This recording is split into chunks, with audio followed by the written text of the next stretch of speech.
Tout d'abord, nous voulons souhaiter la bienvenue à tous les membres de l'Église protestante baptiste de Boulogne-sur-Mer, de l'Église de Samé et d'Étaples, ainsi que tous les gens qui nous suivent sur EBO TV, sur Facebook et sur le site ITEM. Comme pour toutes les églises, notre culte est annulé, donc nous sommes ravis de pouvoir apporter le message directement chez vous, jusqu'à ce qu'on puisse se réunir normalement. C'est un moment difficile pour beaucoup de monde et je crois les messages que nous prêchons sur le livre de Luc sont très pertinents, importants. Donc on va commencer et merci encore d'être avec nous ce matin. Ce matin, nous allons parler d'un événement qui a été prédit des siècles auparavant, mais qui s'est passé presque inaperçu.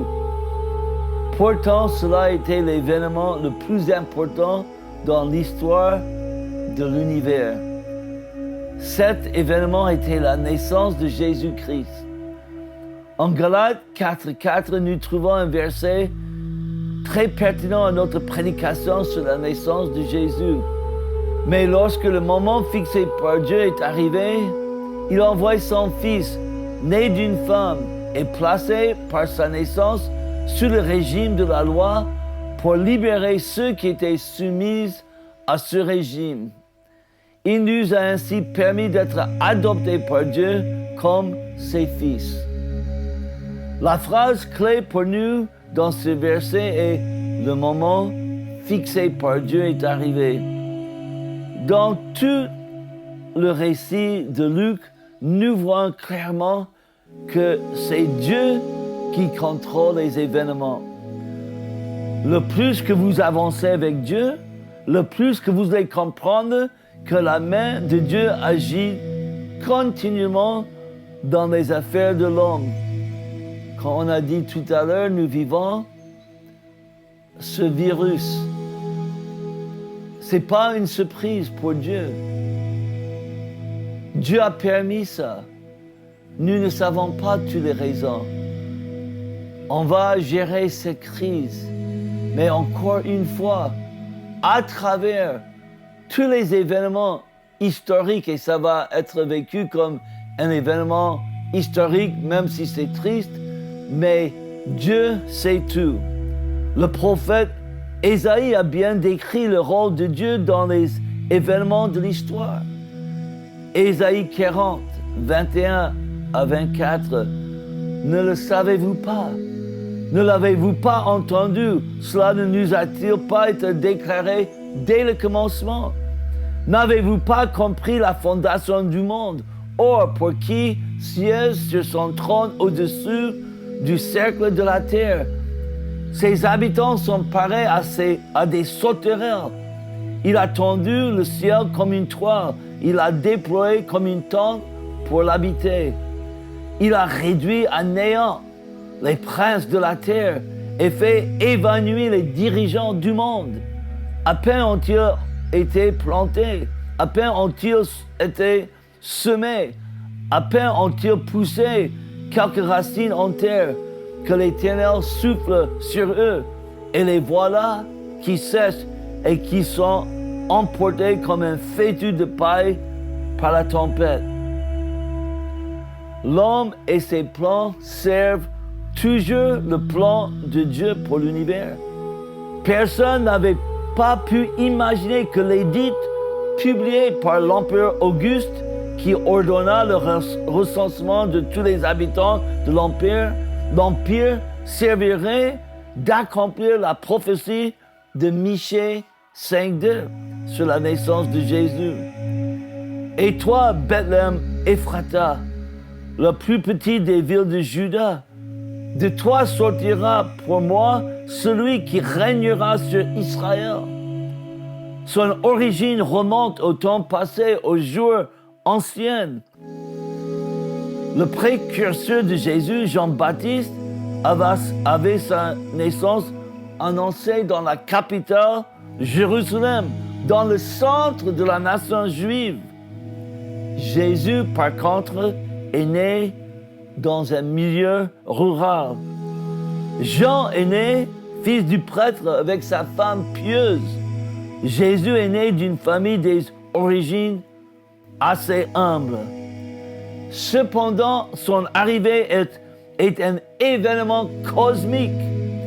Ici, Dieu va intervenir dans l'histoire humaine. Regardons Luc 2, 1 à 5. En ce temps-là, l'empereur Auguste publia un édit qui ordonnait le recensement de tous les habitants de l'Empire. Ce recensement, le premier du genre, eut lieu à l'époque où Quirinius était gouverneur de la province de Syrie. Tout le monde allait se faire recenser, chacun dans sa localité dont il était originaire. C'est ainsi que Joseph, lui aussi, parti de Nazareth, est monté de la Galilée en Judée à Bethléem, la ville de David. Il appartenait en effet à la famille de David. Il s'y rendit pour se faire recenser avec Marie, sa fiancée, qui attendait un enfant. Luc est le seul des écrivains des évangiles qui accorde son récit avec les dates de l'histoire mondiale. César Auguste a été le premier empereur et peut-être le plus grand. C'est lui qui a mis fin à la République avec une forme impériale, un peu style Napoléon. Son empire était étendu et a compris presque tout le monde méditerranéen. C'est César Auguste qui a créé le célèbre Pax Romana, paix romain. Son règne était considéré l'âge d'or pour la littérature et l'architecture romaine. Les chemins construits par Rome ont beaucoup aidé dans la propagation de l'Évangile. 2000 ans plus tard, nous voyons quelques chemins romains sont toujours là.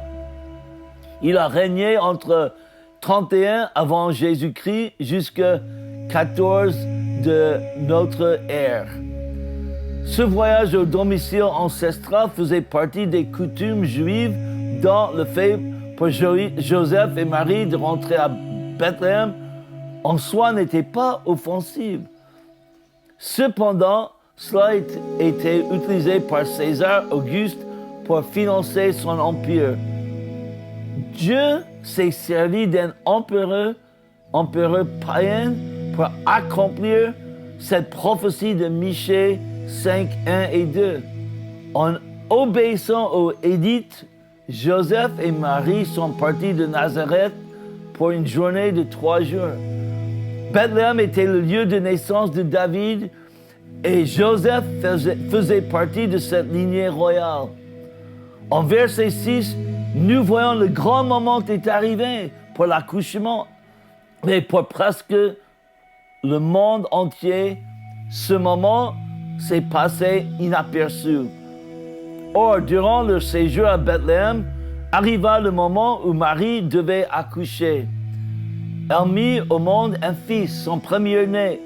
Elle lui mit des langes et le coucha dans une mangeoire parce qu'il n'avait pas de place pour eux dans la pièce réservée aux hôtes. L'écrivain Bock expliquait dans son livre sur Luc: la différence entre cette naissance banale et la grandeur de l'enfant n'aurait pas pu être plus grande. Le promis de Dieu entre la création, parmi la création, l'édit profond de recensement a mis l'enfant dans la ville promise de l'origine messianique. Dieu travaille silencieusement et une mangeoire est le premier trône du Messie. Les vrais grands dans le royaume de Dieu sont souvent rejetés par la société, comme cela a été le cas pour Jésus. Comme dit Ésaïe, Jésus était méprisé et rejeté par les hommes. En parlant d'autres comme Jésus, on trouve en Hébreux 11, 37, d'autres ont mené une vie errante, vêtus de peau de mouton ou de chèvre, dénués de tout, persécutés et maltraités, eux, dans le monde, n'étaient pas dignes. Ils ont erré dans le désert et sur les montagnes, vivant dans les cavernes, les antres de la terre. Si la naissance s'est passée dans des conditions moins que glorieuses, l'accueil du ciel était autre chose. Écoutez les versets 8 à 14. Dans les champs environnants, des bergers passaient la nuit pour garder le troupeau. Un ange du Seigneur leur apparut et la gloire du Seigneur resplendit autour d'eux. Une grande frayeur les saisit, mais l'ange les rassura. N'ayez pas peur, je vous annonce une nouvelle qui sera pour tous les peuples le sujet d'une très grande joie. Un sauveur nous est né aujourd'hui dans la ville de David. C'est lui, le Messie, le Seigneur. Et voici à quoi vous le reconnaîtrez. Vous trouverez un nouveau-né dans ses langes et couché dans une mangeoire. Et tout à coup apparut aux côtés de l'ange une multitude d'anges et de l'armée céleste qui chantaient les louanges de Dieu. Gloire à Dieu au plus haut des cieux et paix sur la terre aux hommes qu'il aime. Nous avons déjà constaté que l'évangile à Luc a été écrit en pensant au ministère du Christ aux défavorisés, les lèpres, les pauvres, les femmes qui ont été défavorisées à cette époque. Dès la naissance de Jésus, nous voyons clairement cette tendance de Luc à souligner l'importance des opprimés, les défavorisés. Ici, les bergers passent au premier plan. Dans cette époque, les bergers comptaient pour moins que rien. Écoutez les remarques dans la Bible Semeur. Dans la société de l'époque, les bergers étaient des paysans situés en bas de l'échelle sociale. On les jugeait malhonnêtes et leur témoignage n'était pas recevable dans des procès. Dans l'économie de Dieu, nous sommes tous les bergers. Regardons avec moi en 1 Corinthiens 1, 26 à 29 que Dieu choisit les gens comme les bergers pour faire son travail. Considérez donc votre situation, frère. Qui êtes-vous, vous que Dieu a appelé à lui? On ne trouve parmi vous que peu de sages selon les critères humains, peu de personnalités influentes, peu de membres de la haute société. Non, Dieu a choisi ce que le monde considère comme une folie pour confondre les sages. Il a choisi ce qui est faible pour couvrir de honte les puissants. Son choix sur ce qui n'a aucune noblesse et que le monde méprise, sur ce qui est considéré comme insignifiant, pour réduire à néant ce que le monde estime important. Ainsi, aucune créature ne pourra se vanter devant lui. Il n'y avait pas plus insignifiant que les bergers. Pendant, c'est à eux que les anges sont apparus. Souvent, dans le milieu évangélique, nous cherchons les gens les plus beaux et talentueux pour servir Dieu. Heureusement, il y a de la place pour tout le monde, que vous soyez talentueux ou sans talent. Mais souvenez-vous que Dieu choisit souvent les gens sans beaucoup de talent. Quand on regarde dans le livre des Juges, Dieu a choisi Gédéon pour délivrer Israël. Regardons le passage avec moi, Juges 6, 14 et 15. Alors l'Éternel se tourna vers lui et dit, « Va avec cette force que tu as et délivre Israël des Madianites. N'est-ce pas moi qui t'envoie? » Mais Gédéon répliqua, « De grâce, mon Seigneur, avec quoi pourrais-je délivrer Israël? Ma famille est peu importante dans la tribu de Manassé, et moi, je suis le plus jeune des fils de mon père. » Dieu est prêt à s'en servir des gens disponibles avec un cœur ouvert. Évidemment, quand l'ange Gabriel leur apparut et toute la gloire de Dieu a resplendi, ils avaient la même réaction que tout le monde aurait eu, la crainte. Mais l'ange a pu les rassurer en annonçant une bonne nouvelle qui allait être le sujet d'une très grande joie pour tout le peuple. Même si les bergers ont compris tout le peuple d'être les Juifs, par la suite, Luc allait montrer que Jésus, Sauveur, Seigneur et Messie, allait amener le salut pour toutes les nations. Pour trouver ce salut, il suffisait que les gens se tournent vers lui. Écoutez les paroles de Pierre, apôtre aux Juifs, Actes 10, 34 et verset 35. Alors Pierre prit la parole et dit, « Maintenant je me rends vraiment compte que Dieu ne fait pas de différence entre les hommes. Au contraire, dans toute nation, tout homme qui le révère et qui fait ce qui est juste, lui est agréable. » Imaginez qu'après tous ces siècles d'attente, que le Messie est arrivé. C'est les bergers qui allaient trouver couché dans une mangeoire. N'oubliez jamais que notre foi est fondée sur les événements historiques. Voici à quoi vous le reconnaîtrez. Il y avait une vraie mangeoire et un bébé avec un bébé dedans. Si ce moment historique s'est passé inaperçu par le grand public, cela n'était pas le cas dans le ciel. Une multitude d'anges étaient là pour glorifier Dieu. En outre, la paix qu'ils ont proclamée pour les hommes était pour les hommes qu'il aime. Les objets de son plaisir.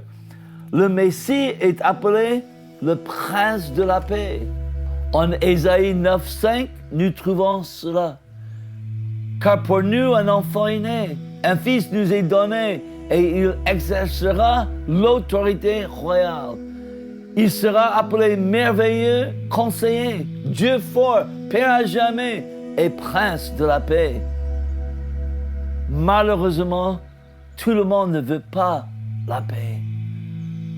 Jésus lui-même a dit en Matthieu 10, 34 à 36, « Ne voyez pas que je sois venu apporter la paix sur la terre. Ma mission n'est pas d'apporter la paix, mais l'épée. Oui, je suis venu opposer le fils à son père, la fille à sa mère, la belle-fille à sa belle-mère. On aura pour ennemis les membres de sa propre famille. » Vous voyez, avec Dieu, Dieu a apporté la paix pour les gens qui étaient prêts à le recevoir. En versets 15 et 16, nous voyons que les bergers ont été convaincus par le spectacle glorieux que quelque chose de merveilleux se passait. Donc ils sont vite partis. Quand les anges les eurent quittés pour retourner au ciel, les bergers se dirent l'un à l'autre, « Allons donc jusqu'à Bethléem pour voir ce qui est arrivé, ce que le Seigneur nous a fait connaître. » Ils se dépêchèrent donc d'y aller et trouvèrent Marie et Joseph avec le nouveau-né couché dans une mangeoire. La parole que l'ange avait annoncée s'est avérée exacte. Dieu a toujours raison. Le fait de trouver les choses exactement comme l'ange avait dit a provoqué une forte réaction chez les bergers. Versets 17 et 18. Quand ils le virent, ils racontèrent ce que leur avait été dit au sujet de cet enfant.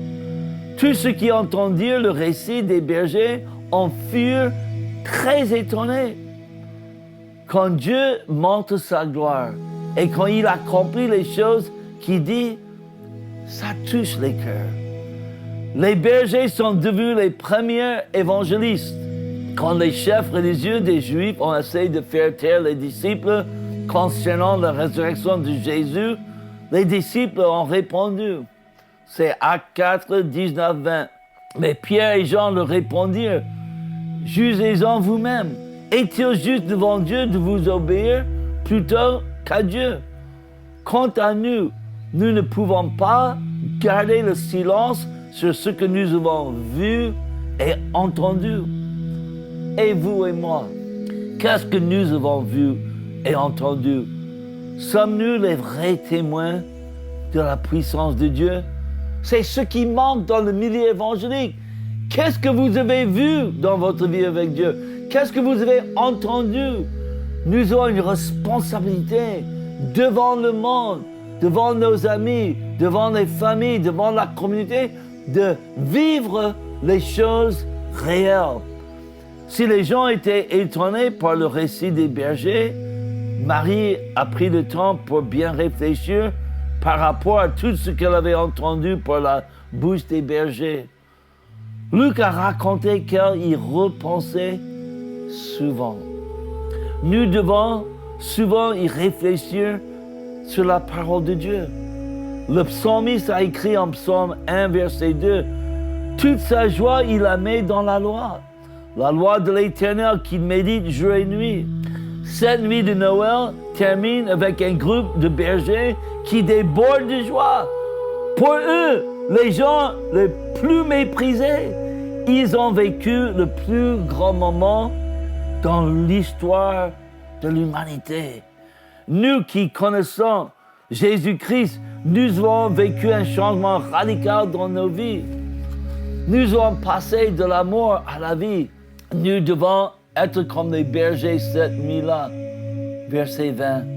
Les bergers s'en retournèrent, louant et glorifiant Dieu au sujet de tout ce qu'ils avaient vu et entendu. C'est bien ce que l'ange leur avait annoncé. Dieu, dans sa grâce, a envoyé quelqu'un pour nous annoncer la bonne nouvelle de Jésus-Christ. Donc, soyons comme des bergers et allez partager tout ce que Dieu avait fait pour vous. Je termine avec cette histoire de l'homme qui a reçu une grande délivrance de la part de Jésus. Il était possédé. Et après sa guérison, il voulait rester avec Jésus. Mais qu'est-ce que Jésus lui a dit? Il a dit, rentrez chez vous et racontez tout ce que le Seigneur a fait pour vous. Et ça, c'est le vrai message de Noël. Jésus qui est entré dans notre monde. Dieu s'est servi des événements historiques. Il a tout organisé pour planifier son entrée. Il est venu vers les démunis, les gens rejetés par la société. Vous et moi, on n'est pas peut-être parmi les grands de la société, mais Dieu nous a fait grâce. Et ce matin, allez raconter ce message de Jésus-Christ.